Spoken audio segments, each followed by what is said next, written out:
Saturday arrived with picture-perfect weather, the kind that wedding photographers dream of and HOA presidents smugly take credit for arranging personally.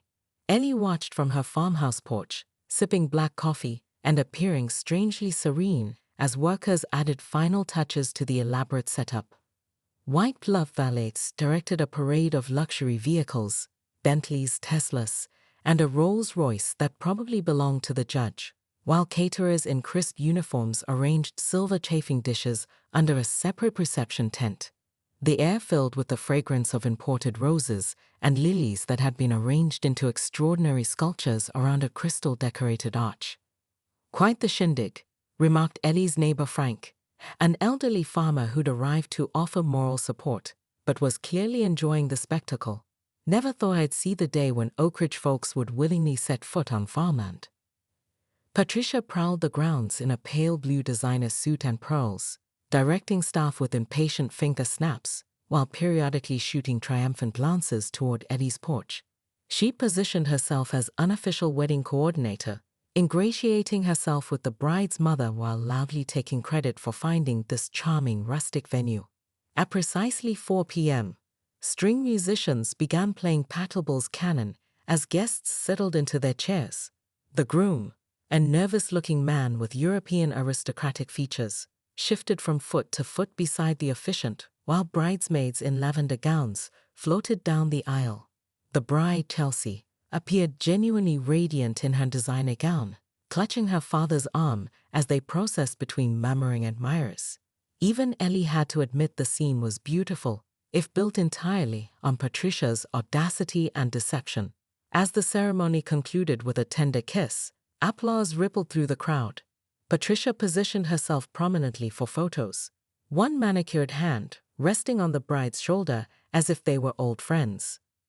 The wedding party and guests began migrating toward the reception tent, where staff unveiled an extraordinary buffet featuring seafood towers, carved prime rib, and a 6-tier wedding cake topped with spun sugar sculptures. Judge Campbell had just raised his champagne glass for a toast when a strange sound cut through the refined ambience, the unmistakable bleat of a goat, followed by several more. From the direction of Ellie's barn came not just Loki, Puck, and Anansi, but her entire herd of 12 goats. Somehow freed from their reinforced enclosure, they trotted across the field with purpose, led by Loki, whose bent horn gave him the appearance of a determined general leading troops into battle. "My God," shrieked Patricia. "Someone stop those filthy animals." But the goats moved with surprising speed for creatures with such stubby legs. Loki made a beeline for the dessert table, launching himself with unexpected athleticism directly onto the pristine white tablecloth. His powerful jaws closed around the wedding cake's bottom tier while guests screamed and scattered. Puck discovered the bread display, delightedly snatching a baguette before leaping onto an ice sculpture, which promptly slid off its pedestal and shattered. Anansi, the smallest but most agile, somehow managed to climb onto the string quartet's platform, sending musicians fleeing as he investigated their abandoned instruments with his teeth. The remaining goats spread throughout the tent like furry commandos, executing a carefully planned mission.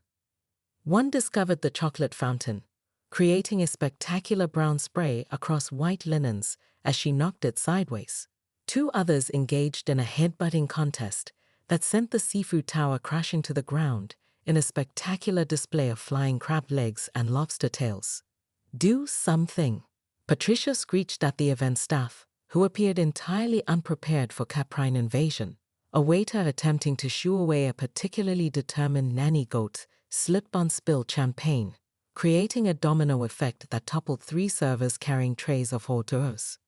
Patricia herself grabbed a serving tray and charged toward Loki, who was now wearing what appeared to be the bride's veil caught on his horn. The HOA president's attack was intercepted by a small black kid goat who butted her squarely in the knees.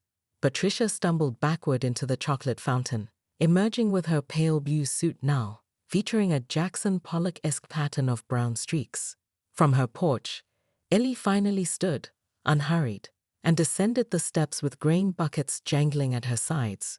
Frank was doubled over with silent laughter as the bride's father, the councilman, chased a goat in futile circles around a toppled ice sculpture. "My darlings," Ellie called in a sing-song voice that carried across the chaos. "Dinner time." The goats, well-trained despite their mischief, immediately perked up their ears and trotted toward her, but not before Loki took one final victory lap around the dessert table, sending the remains of the wedding cake spectacularly airborne. From behind a catering van, Maya filmed everything, her phone capturing Patricia's chocolate-covered rage in high definition. The teenager had positioned herself strategically throughout the event, documenting the HOA president's increasingly frantic attempts to salvage her authority as it dissolved into sugary chaos. "This is gold," Maya whispered to herself, zooming in as Patricia slipped again, this time landing directly on a platter of deviled eggs. Meanwhile, the unexpected turn of events had produced an astonishing effect on the wedding guests. After the initial shock, many had begun laughing. Children who had been stiffly uncomfortable in formal attire were delighted by the animal antics, pointing and giggling as Anansi pranced past, wearing what appeared to be a bow tie he'd stolen from a waiter.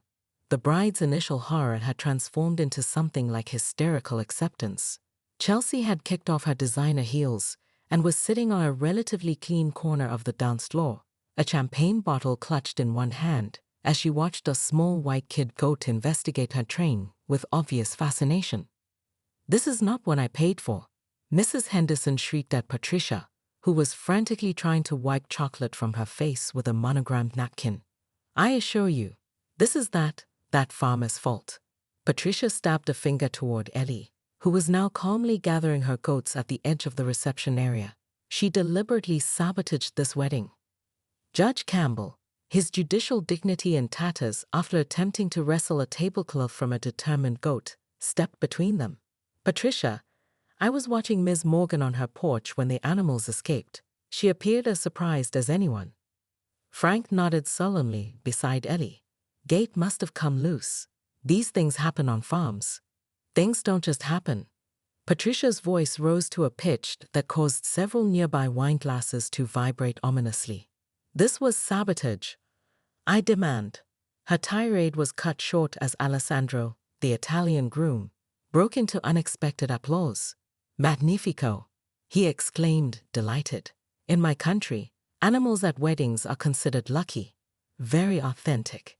He pulled out his own phone and began taking selfies with Puck, who had wandered over with a stolen bread basket still clutched in his mouth. Several European guests followed suit, surrounding the remaining goats with expressions of delight rather than disgust. By Monday morning, the goat wedding catastrophe had exploded across social media. Chelsea's cousin, an aspiring influencer, had live-streamed the entire incident, capturing glorious moments, including Patricia's chocolate fountain baptism and Judge Campbell attempting to wrestle a tablecloth from Anansi's determined jaws. The local news ran the headline, "Heardi Kiwarashi's Hendiars on Campbell Nuptials. Goats 1, HOA 0. Complete with spectacular footage of Loki prancing through the reception, wearing the bride's veil like a cape. Late-night talk show hosts incorporated the incident into their monologues, with one famous comedian suggesting that goat bounders might become the hot new wedding trend of the season. Ellie braced for lawsuits as she sat in her lawyer's office, watching the video counter on the viral clips climb into the millions. "I've received 17 messages since breakfast," Martin said, checking his phone.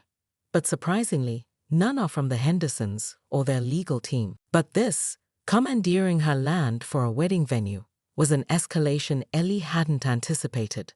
Through the kitchen window, she watched as more trucks arrived, disgorging florists with armloads of white roses and caterers wheeling gleaming metal carts. The Henderson name stirred a vague memory. Hadn't she read something in the local paper about Councilman Henderson's daughter's engagement to European nobility? Ellie's farm dog, a scruffy border collie mix named Einstein, nudged her hand with his wet nose, sensing her distress. "What am I supposed to do, buddy?" she murmured, scratching behind his ears. "Call the police on a city councilman's daughter's wedding?" Outside, Loki had been joined at the fence by Puck and Anansi, all three goats watching the activity with unusual interest. Goats were naturally curious creatures, but there was something almost calculating in the way Loki's yellow eyes tracked the workers setting up delicate chairs and tables. Ellie straightened suddenly, a wild idea forming.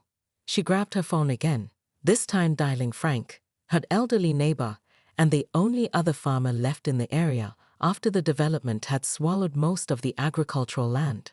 "Frank, it's Ellie. You're not going to believe this, but I need some advice on handling an HOA invasion, and maybe some help with a little project involving the goats." "This is highway robbery," Ellie exclaimed, pacing her kitchen at 7 a.m. while her lawyer, Martin Chen, sipped coffee on speakerphone. "It's also completely illegal," Martin confirmed. "The HOA has zero authority to repurpose your land, regardless of any zoning technicalities. Patricia can cite covenant violations until she's blue in the face, but she can't commandeer your property." By 9 a.m., Ellie stood on Patricia's doorstep clutching a leather portfolio containing property deeds, grandfather clause documentation, and a hastily drafted cease and desist letter. The HOA president's meticulously maintained colonial home featured windows that gleamed like diamonds and a lawn that appeared trimmed with surgical precision. Patricia answered wearing tennis whites despite no evidence she'd ever played the sport. "Ellie, what a surprise," she said, nostrils flaring slightly at Ellie's mud-splattered jeans. "I was just heading to my Pilates class." "This won't take long," Ellie replied, forcing her way inside. Patricia's pristine living room smelled of artificial lavender and privilege. Family photos showed her alongside various local politicians and celebrities, strategic relationships cultivated over country club memberships and charity galas. "Let me be blunt," Patricia said, perching on a cream-colored settee that likely had never witnessed a coffee spill.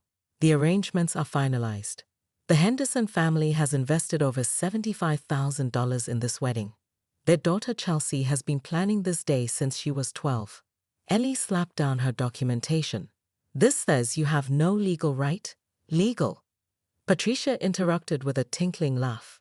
"Imagine poor Chelsea's heartbreak when her special day is ruined by a goat farmer." She pronounced the words as if describing something stuck to her designer shoe.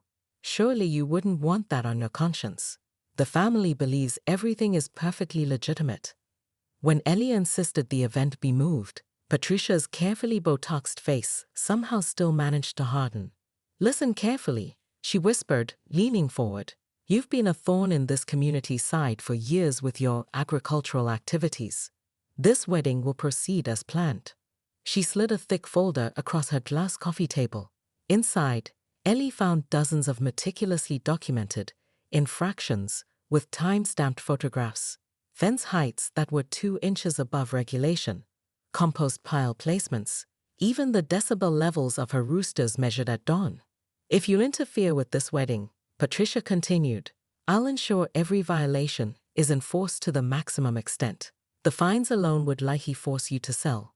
Ellie's next stop was the Henderson estate, a sprawling mansion that made Patricia's home look modest by comparison. Mrs. Henderson received her in a sunroom overlooking an Olympic-sized pool, nervously twisting her enormous diamond ring. "E paid Patricia a $15,000 special venue fee for exclusive use of Oak Ridge Meadows," she explained tearfully. She never mentioned it was private property. "Chelsea's fiance's family is flying in from Europe tonight, and we have nowhere else that could accommodate 250 guests on such short notice." She offered Ellie a check for $2,000, insulting compared to what venue rental would actually cost, while Mr. Henderson glowered from the doorway, making vague references to his connections at City Hall. By Friday evening, Ellie sat cross-legged in her barn, feeding apples to Loki, Puck, and Anansi while running through her limited options. The city offices had closed for the weekend, the police had dismissed it as a civil matter, and her lawyer couldn't get an emergency injunction until Monday at the earliest. "What would you troublemakers do?" she asked the goats.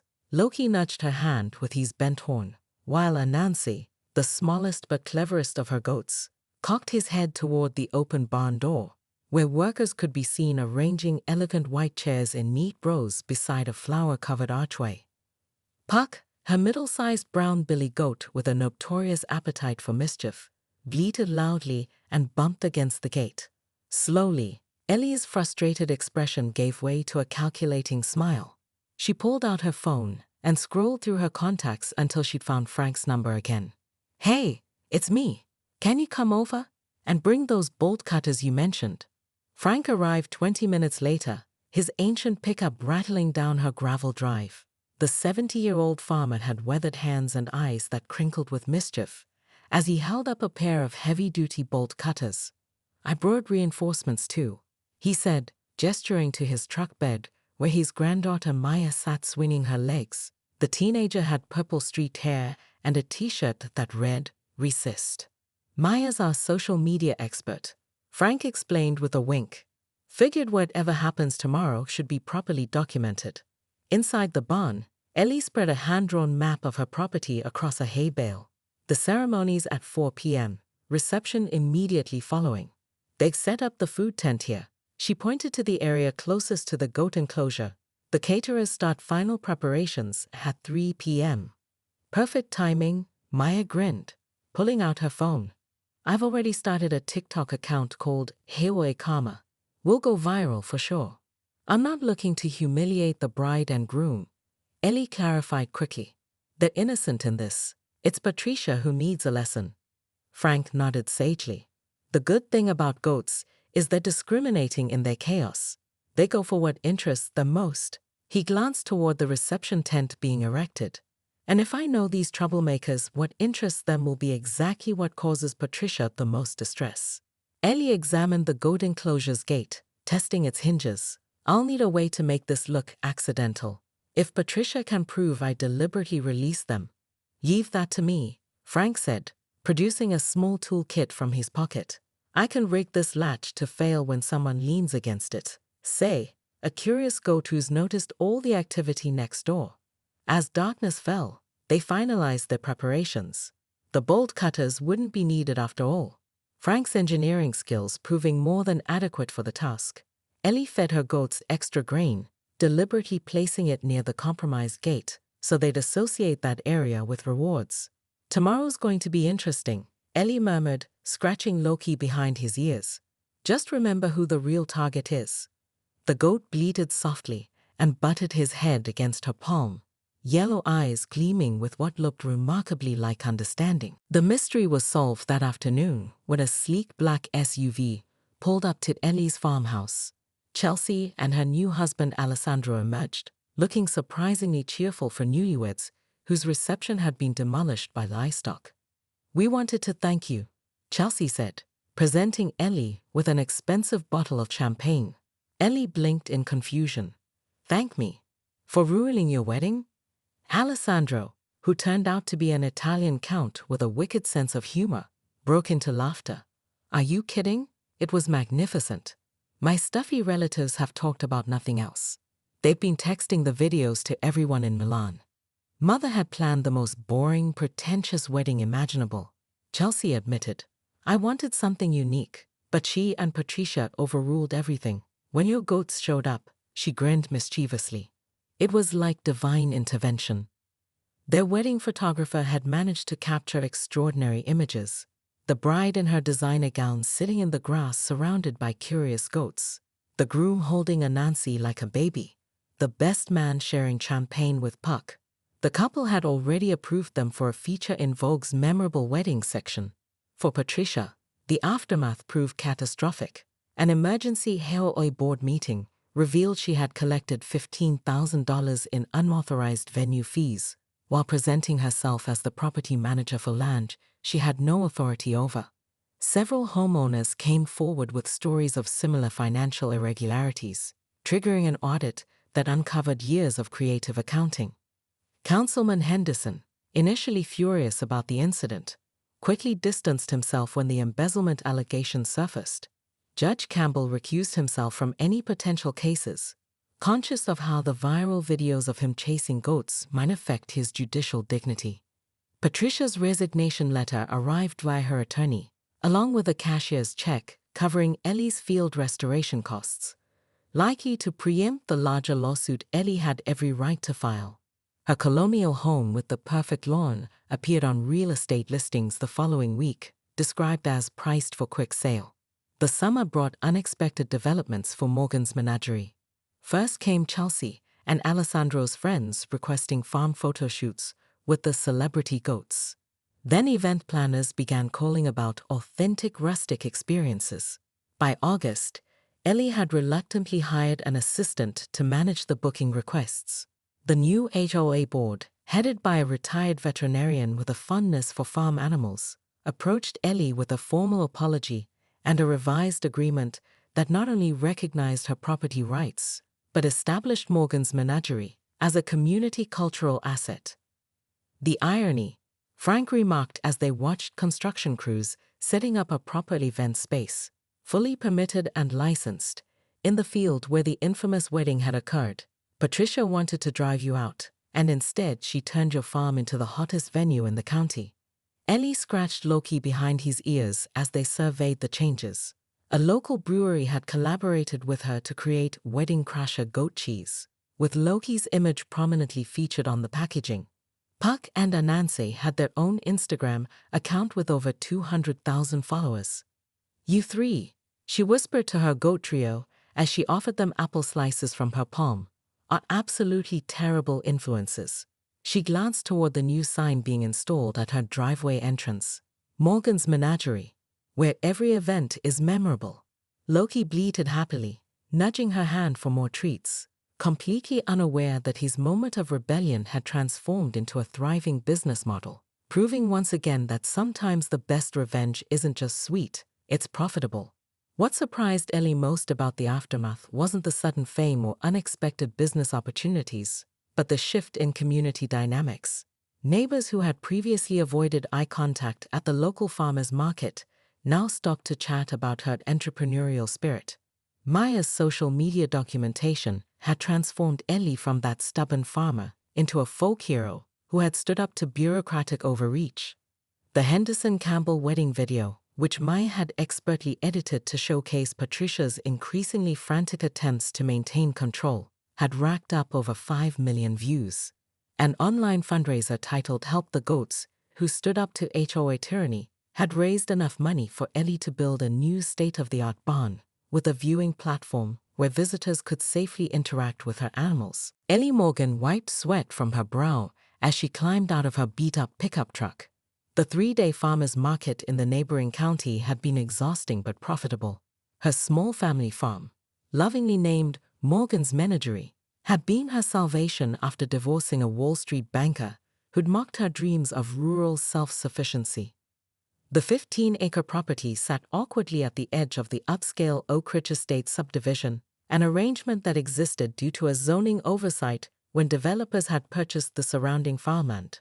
Though technically within HOA jurisdiction, Ellie's farm had been grandfathered in with minimal restrictions, a fact that drove Patricia Winters, the HOA president, to new heights of frustration every month at community meetings.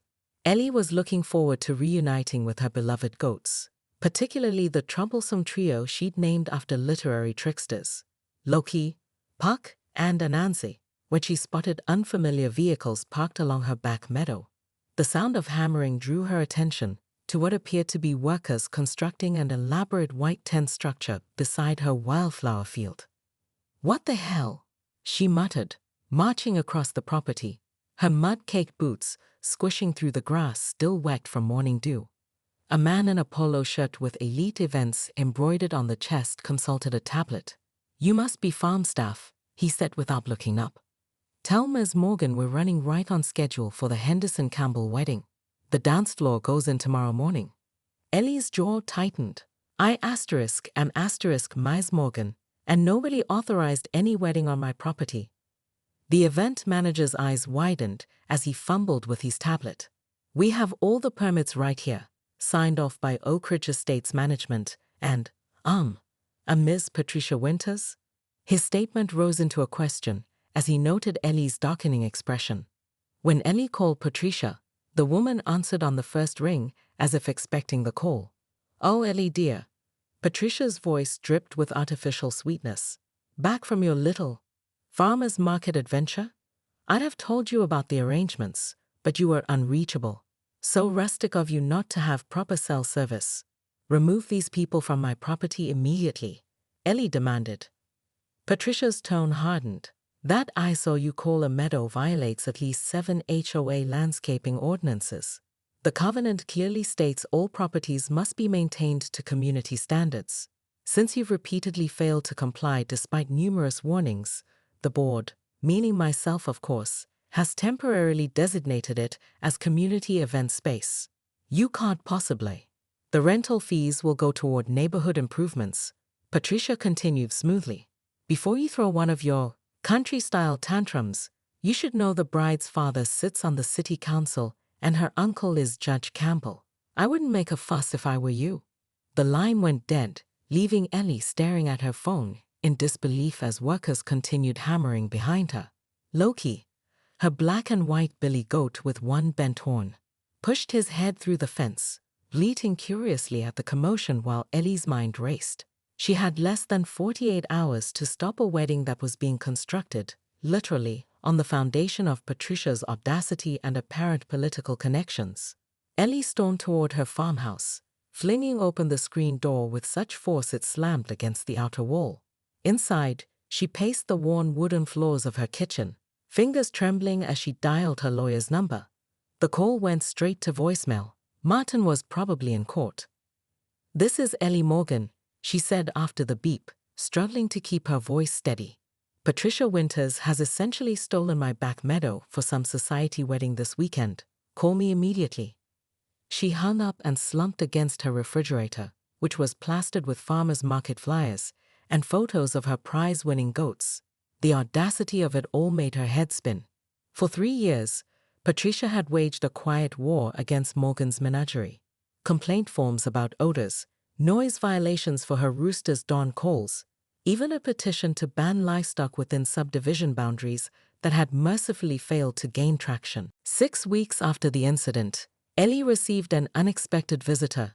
Mrs. Henderson arrived in a more modest vehicle than before, looking somewhat chastened as she picked her way carefully across the farmyard in inappropriate footwear. "I owe you an apology," she said without preamble. "I believed Patricia when she said this property was part of the community grounds. I never thought to verify her authority." She handed Ellie an envelope containing a proper venue fee, the full market rate plus a generous premium. Chelsea and Alessandro's wedding photos made the cover of Modern Bride. The magazine is calling it the farm wedding that broke the internet. As fall approached, Ellie found herself sitting on her porch with Frank, watching the sunset over a field now reserved for properly scheduled events. Einstein, her border collie, dozed at her feet while Loki and his companions grazed peacefully in their expanded enclosure. "You know what's funny?" she mused, sipping a glass of local cider. "If Patricia had just asked nicely in the first place, I might have let them use the field." Frank chuckled. "Some people have to learn their lessons the hard way. And some people learn their lessons from goats," Ellie replied with a smile, raising her glass in a toast to her unlikely business partners, who continued munching grass, blissfully unaware of how they had transformed not just a wedding day, but an entire community's understanding of what it meant to be good neighbors.